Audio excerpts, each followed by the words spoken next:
کر دیے ہیں تو وہ بھٹکتے پھر رہے ہیں۔ یہی لوگ ہیں جن کے لیے برا عذاب ہے اور وہ آخرت میں بھی بہت نقصان اٹھانے والے ہیں۔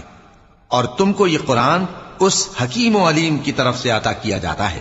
جب موسیٰ نے اپنے گھر والوں سے کہا کہ میں نے آگ دیکھی ہے، میں وہاں سے رستے کا پتہ لاتا ہوں یا کوئی شعلہ یعنی ایک انگارہ تمہارے پاس لاتا ہوں تاکہ تم آگ تاپو۔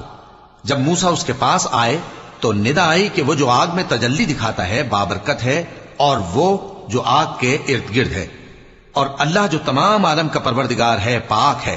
اے موسیٰ، میں اللہ ہوں، عزت والا، حکمت والا، اور اپنی لاٹھی ڈال دو۔ سو جب اسے دیکھا تو اس طرح حرکت کر رہی تھی گویا سانپ ہے، تو پیٹ پھیر کر بھاگے اور پیچھے مڑ کر نہ دیکھا۔ فرمایا اے موسیٰ ڈرو مت، میرے پاس پیغمبر ڈرا نہیں کرتے۔ ہاں، جس نے ظلم کیا پھر برائی کے بعد اسے نیکی سے بدل دیا تو میں بخشنے والا مہربان ہوں۔